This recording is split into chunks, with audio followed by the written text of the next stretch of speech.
चुनाव आयोग कुत्ते की तरह नरेंद्र मोदी के बंगले के बाहर बैठा रहता है। यह आरोप है कांग्रेस पार्टी के नेता भाई जगताप का।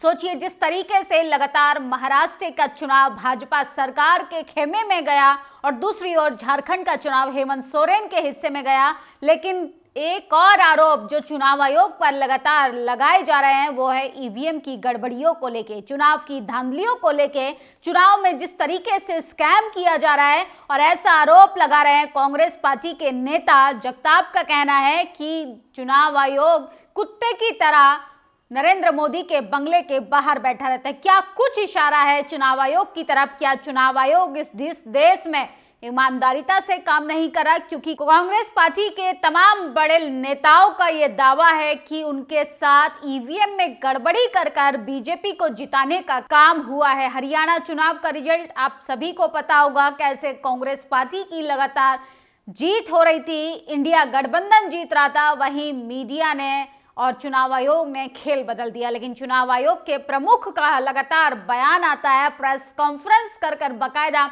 सफाई देने का काम करते हैं। वो कहते हैं कि ईमानदारिता से भारत में चुनाव कराने का काम अगर कोई कराता है तो वो है भारत का चुनाव आयोग।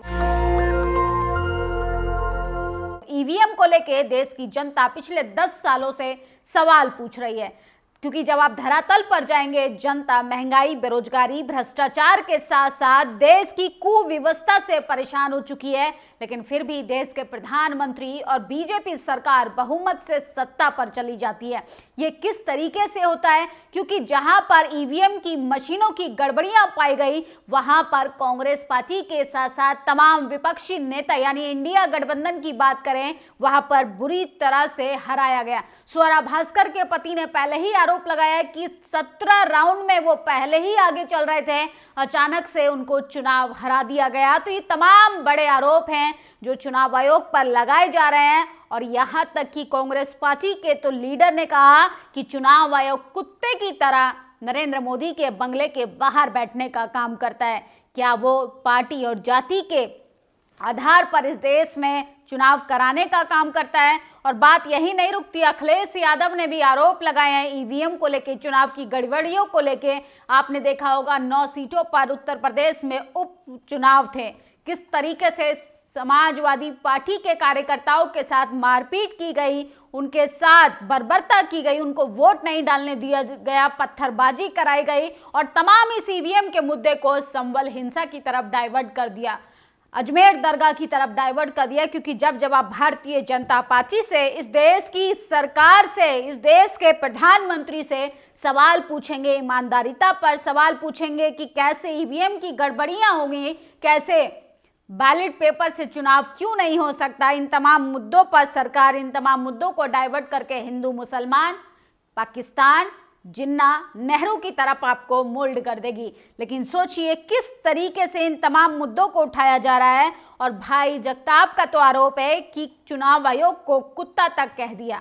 तमाम लोग कह रहे हैं कि उनके ऊपर केस दर्ज किया जाएगा, लेकिन उन्होंने डंके की चोट पर कहा है कि मैं चुनाव आयोग से माफी नहीं मांगूंगा। अगर चुनाव आयोग को बुरा लग रहा है तो ईमानदारिता से निष्पक्ष करके जांच कराए कि जहां जहां ईवीएम की गड़बड़ियां पकड़ी गई, वहां पे भारतीय जनता पार्टी कैसे जीतने का काम करती है।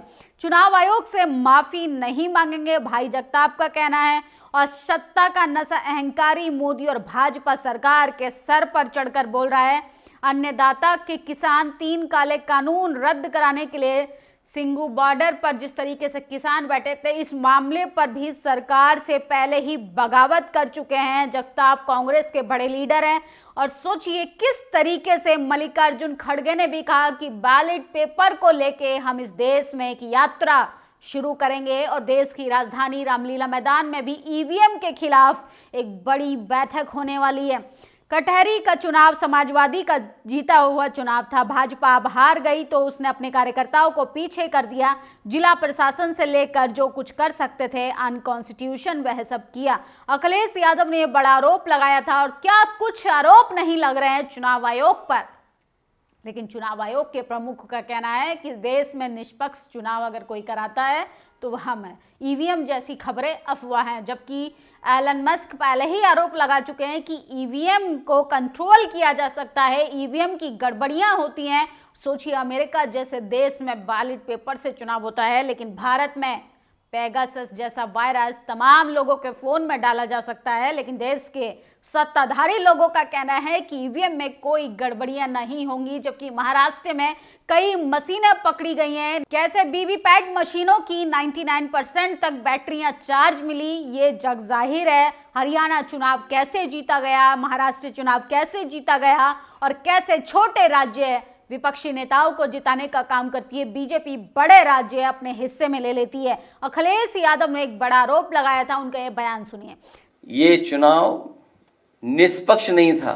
तो सुना आपने किस तरीके से अखिलेश यादव ने कहा कि ये चुनाव आयोग निष्पक्ष नहीं था, ये चुनाव बेईमानी से और वोट को लूट कर जीता गया है। तो चुनाव आयोग, एमसीडी का चुनाव याद है, कैसे मेयर के चुनाव में चंडीगढ़ में सीसीटीवी फुटेज की आड़ में धांधली की जा रही थी, और कैसे आज भी उस आरोपी को कुछ नहीं हुआ। इससे अंदाजा लगाइए कि बड़े चुनावों में बीजेपी किस स्तर तक धांधली करती होगी। चुनाव आयोग कैसे भारतीय जनता पार्टी को जिताने का काम कराए। आज सीडब्ल्यूसी की बैठक में सिर्फ ईवीएम ही नहीं बल्कि पूरे चुनावी प्रक्रिया पर सवाल उठे, चर्चा हुई। आज सुबह हमारे 3 वरिष्ठ नेता नाना पटोले जी, रमेश जी और मुकुल वासनिक जी ने महाराष्ट्र चुनाव को लेकर चुनाव आयोग को खत लिखा। हम अपना काम कर रहे हैं, अपना धर्म निभा रहे हैं, लेकिन चुनाव आयोग को भी अपना कर्तव्य निभाना चाहिए। तो लगातार चुनाव आयोग को पत्र लिखा जा रहा है, चुनाव आयोग पर सवाल खड़े किए जा रहे हैं, लेकिन चुनाव आयोग है जो आंख पर पट्टी बांधकर सोने का नाटक कर रहा है, देश को गुमराह कर रहा है, देश की जनता को गुमराह कर रहा है। और इंडिया गठबंधन के उन तमाम नेताओं को जेल भेजा जाता है जो सरकार से सवाल पूछेंगे कि आखिरकार बैलेट पेपर से चुनाव क्यों नहीं हो सकता। कांग्रेस ने ट्वीट किया है, ईवीएम में लोचा है। तो सोचिए, हमें ईवीएम से चुनाव नहीं चाहिए, हम बैलेट पेपर से चुनाव चाहिए। मल्लिकार्जुन खड़गे ने जिस तरीके से भारत जोड़ो यात्रा निकली थी, वैसे ही बैलेट पेपर से चुनाव होगा और एक देशव्यापी स्तर पर एक बड़ा आंदोलन चलाया जाएगा। हमको ईवीएम से चुनाव नहीं चाहिए, हमें बैलेट पेपर से चुनाव चाहिए। हमने जैसे भारत जोड़ो यात्रा निकाली थी, वैसे ही बैलेट पेपर से चुनाव के लिए देशव्यापी अभियान चलाएंगे। मल्लिकार्जुन खड़गे ने ये बयान दिया था, जिसके बाद सोशल मीडिया पर कोहराम मच गया। और आज सोचिए, जिस तरीके से कांग्रेस पार्टी के नेता ने चुनाव आयोग को कुत्ता कह दिया, चुनाव आयोग का कुत्ता बना दिया, या ये कहें कि देश में चुनाव आयोग की स्थिति कुत्ते से भी बदतर हो गई है। कुत्ता तो आखिरकार वफादार भी होता है, लेकिन चुनाव आयोग को बोला जा रहा है कि चुनाव आयोग सिर्फ एक पार्टी को लेके वफादार है, पार्टी को लेके ईमानदार है और माफ़ी नहीं मांगेंगे। इस तरीके से जगताप ने अपना बयान दिया है। चुनाव आयोग पर बड़ा आरोप लगाकर ये तमाम बड़ी खबरें थी जो हम आपको बता रहे थे। फिलहाल देश के प्रधानमंत्री के साथ साथ बीजेपी सरकार के साथ चुनाव आयोग की भी मुश्किलें बढ़ती हुई दिखाई दे रही हैं। क्या चुनाव आयोग इन तमाम जहां जहां ईवीएम की गड़बड़ियां हुई, जहां जहां चुनाव की धांधली हुई, वहां पर न्यूट्रल होकर जांच करेगा, या वो भी हर बार की तरह पार्टी के साथ हाँ मिलाने लगेगा? आप लोग कमेंट बॉक्स में ज़रूर बताइएगा। और आपके यहाँ अगर उपचुनाव हुए हैं तो उसमें किस तरीके का चुनाव आयोग का रवैया था, आप भी हमें ज़रूर बताइएगा। शुक्रिया।